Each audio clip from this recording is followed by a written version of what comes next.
Halo semuanya, kembali lagi dengan saya Rama Nugraha dari Prodi Sistem Informasi dengan NPM 24106312 530. Di sini saya akan sedikit mereview tentang buku yang berjudul Hard Money Revolution: Bitcoin versus Emas untuk Menguasai Ekonomi Global. Karyanya dari dosen saya sendiri, yaitu Bapak Ade Andre Hendriadi. Buku ini terbit pada tahun 2025 dengan tujuan memberikan pemahaman yang lebih dalam mengenai peran emas dan Bitcoin dalam sistem keuangan global, serta bagaimana keduanya ini bisa menjadi alternatif terhadap uang flat yang semakin lemah. Menurut saya buku ini menarik karena tidak hanya membicarakan sejarah dan teori ekonomi saja, tetapi juga memberikan analisis mendalam tentang tantangan, peluang, bahkan masa depan keuangan dunia di tahun 2050. Untuk yang pertama ada di bab pertama, yaitu pengantar hard money dan perannya dalam ekonomi. Di awal buku ini penulis menjelaskan konsep dasar hard money atau yang disebut mata uang keras. Hard money adalah bentuk uang yang memiliki nilai intrinsik, tidak mudah rusak, jumlahnya terbatas, dan juga bisa diandalkan sebagai penyimpanan nilai jangka panjang. Berbeda dengan uang flat yang nilainya hanya didasarkan pada kepercayaan terhadap pemerintah dan bisa dicetak kapan saja. Hard money memiliki karakteristik kelangkaan, durabilitas, fungsibilitas, yaitu dapat dipertukarkan, dan portabilitas atau mudah dipindahkan. Namun seiring perkembangan zaman, uang revolusi dari barter kemudian menggunakan komoditas, lalu uang kertas yang awalnya hanya tanda bukti kepemilikan emas hingga akhirnya berubah total menjadi sistem flat setelah runtuhnya sistem Bretton Woods tahun 1971. Kenapa hard money jadi peran penting di era digital? Karena dunia semakin terkoneksi dan uang flat makin kehilangan daya tahannya. Hard money bisa menawarkan stabilitas, transparansi, serta kebebasan dari manipulasi. Dan untuk di bab kedua itu ada emas sebagai hard money tradisional. Bab ini membahas perjalanan emas sebagai penyimpanan nilai sejak ribuan tahun lalu, bagaimana banyak peradaban. Emas bukan sekedar logam, tapi juga simbol kekayaan, kekuasaan, bahkan spiritualitas dari Mesir kuno, Kekaisaran Romawi hingga suku Aztec. Emas selalu dianggap sakral. Keistimewaan emas ada pada sifat fisiknya, tidak berkarat, mudah dibentuk, dan jumlahnya terbatas. Itulah sebabnya emas bisa dipertahankan nilainya sepanjang sejarah. Sebagai contoh, 1 ons emas di zaman Romawi bisa membeli toga berkualitas tinggi, dan sampai sekarang 1 ons emas masih bisa membeli setelah jas mewah. Artinya daya beli emas relatif stabil selama ribuan tahun. Hingga kini emas tetap penting. Investor menggunakannya sebagai pelindung nilai saat inflasi atau krisis. Bank sentral pun masih menyimpan cadangan emas. Bahkan negara-negara besar seperti Rusia dan Cina terus menambahnya. Namun emas juga punya keterbatasan, penyimpanannya mahal, transportasi sulit, dan penggunaannya tidak praktis dalam transaksi sehari-hari. Membayar kopi dengan emas jelas tidak realistis. Selain itu, memverifikasi keaslian emas juga butuh teknologi dan biaya yang cukup tinggi. Lalu di bab ketiga itu ada Bitcoin, hard money baru di era digital. Bitcoin lahir dari krisis finansial global tahun 2008. Seorang tokoh misterius bernama Satoshi Nakamoto merilis sebuah white paper yang memperkenalkan sistem pembayaran elektronik peer-to-peer. Tujuannya sederhana namun revolusioner, menciptakan uang digital yang tidak dikendalikan pemerintah maupun bank sentral. Untuk keunggulan Bitcoin yaitu pasokannya terbatas, hanya 21 juta koin, tidak bisa ditambah, dan juga transparan. Semua transaksi tercatat di blockchain, terus juga desentralisasi, tidak ada otoritas pusat, Lalu portable, bisa dikirim ke seluruh dunia dalam menit. Terus tantangan Bitcoin sendiri yaitu ada di volatilitas harga yang ekstrim, terus juga regulasi yang berbeda-beda tiap negara, dan juga konsumsi energi mining yang masih jadi perdebatan. Lalu di bab 4 sendiri itu ada perbandingan Bitcoin dan emas nih. Bab ini membandingkan keduanya secara langsung. Emas terbukti ribuan tahun sebagai penyimpanan nilai yang stabil, sementara Bitcoin meskipun masih muda punya desain yang bahkan lebih ketat dari emas dalam hal kelangkaannya.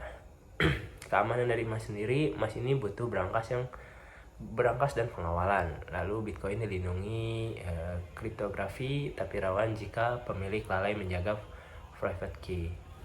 Lalu inflasi, emas hanya bertambah sekitar 1,5% per tahun. Sedangkan Bitcoin punya pasokan tetap secara teori kebal inflasi. Lalu di bab 5, Bitcoin versus emas dalam peranannya sebagai pengganti fiat. Fiat dianggap semakin rapuh sejak dilepas dari emas tahun 1971.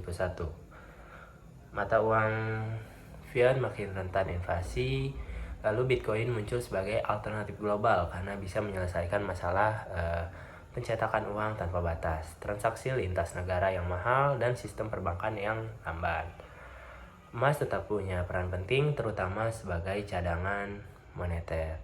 Bank sentral masih menimbun emas untuk menghadapi ketidakpastian. Namun dalam menghadapi krisis fiat global, Bitcoin punya keunggulan di dunia digital. Ia bisa ditransfer instan, transparan, dan bebas sensor.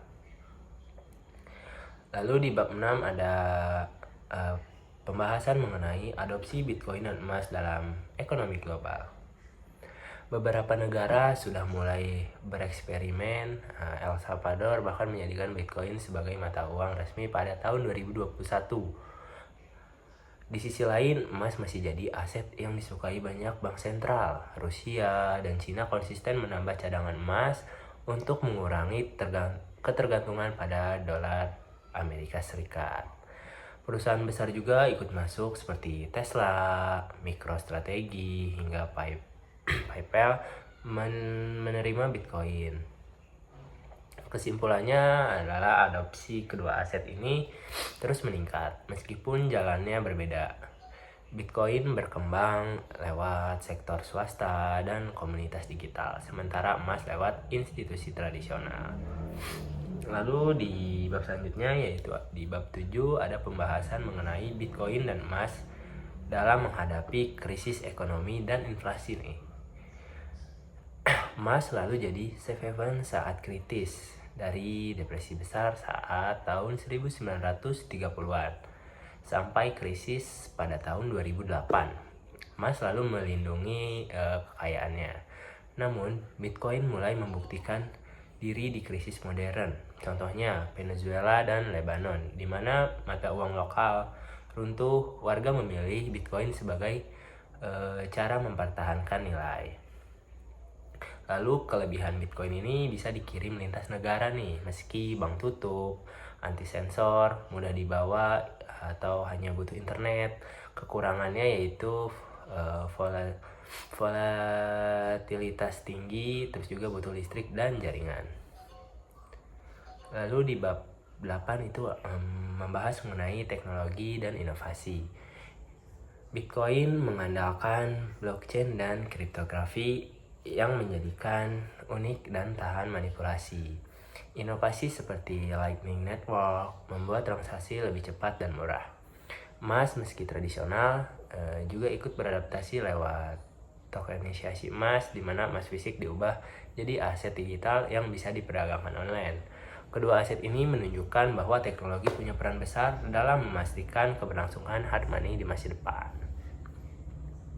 Lalu di bab 9 ada masa depan hard money Bitcoin versus emas. Apakah Bitcoin akan mengalahkan emas? Bitcoin mempunyai keunggulan dalam hal portabilitas, transparansi, dan digitalisasi. Tetapi emas punya sejarah panjang, pengakuan universal, dan nilai industri. Masa depan kemungkinan bukan salah satu kala, tapi Bitcoin akan lebih dominan di generasi digital. Sementara emas tetap dipercaya sebagai penyimpanan nilai. Mungkin di sini saya akan sedikit closing atau memberikan kesimpulan. Buku Hard Money Revolution Bitcoin versus Emas untuk menguasai ekonomi global memberikan kita sudut pandang yang dalam tentang bagaimana uang bekerja, kelemahan sistem fiat, serta peluang besar yang ditawarkan oleh emas dan Bitcoin. Emas dengan sejarah panjangnya tetap menjadi simbol stabilitas, sementara Bitcoin hadir sebagai inovasi baru yang menawarkan desentralisasi, transparansi, dan efisiensi di era digital. Pesan utama dari buku ini adalah masa depan keuangan global kemungkinan besar tidak lagi tergantung sepenuhnya pada uang fiat. Kita sedang menuju dunia di mana hard money, baik emas maupun Bitcoin, akan memainkan peran penting. Jadi apakah kita akan tetap tergantung pada warisan lama berupa emas, ataukah kita akan membuka diri pada lewat Bitcoin, atau mungkin keduanya justru akan berjalan berdampingan untuk membentuk sistem keuangan yang lebih adil, tahan krisis. Buku ini mengajak kita untuk tidak hanya memahami, tapi juga mempersiapkan diri menghadapi perubahan besar itu. Lalu untuk kesimpulannya, buku ini menegaskan bahwa dunia keuangan sedang berada di titik balik besar. Uang fiat yang selama puluhan tahun menjadi standar global semakin rapuh karena inflasi, utang, dan pencetakan tanpa batas nih. Sebagai gantinya, hard money kembali relevan. Emas dengan sejarah ribuan tahun terbukti stabil sebagai penyimpan nilai meski kurang praktis di era digital. Dan Bitcoin sebagai inovasi baru menawarkan solusi digital terbatas, transparan, dan mudah dipindahkan lintas negara. Untuk keduanya punya kekuatan dan kelemahan masing-masing. Emas unggul dalam sejarah dan kepercayaan universal, sementara Bitcoin unggul dalam teknologi dan efisiensi digital. Kesimpulan penulis yaitu masa depan keuangan global memungkinkan bukan soal memilih salah satu, melainkan koeksistensi. Emas tetap jadi jangkar stabilitas tradisional, sementara Bitcoin berperan sebagai emas digital yang sesuai dengan kebutuhan generasi baru dan dunia yang semakin terkoneksi. Pada akhirnya, buku ini mengajak pembaca untuk lebih kritis, melihat sistem keuangan, memahami resiko uang fiat, dan bersiap menghadapi masa depan di mana emas dan Bitcoin bisa menjadi pilar utama ekonomi global. Nah, segitu saja review dari saya, karena saya belum membaca bukunya ini sepenuhnya, jadi kalian bisa baca sampai habis. Mungkin selanjutnya saya juga akan membaca sampai tuntas nih guys. Jadi segitu aja, cukup sekian, terima kasih. Mohon maaf jika ada salah kata. Terima kasih. Wabillahi taufiq wal hidayah. Wassalamualaikum warahmatullahi wabarakatuh. Bye bye guys.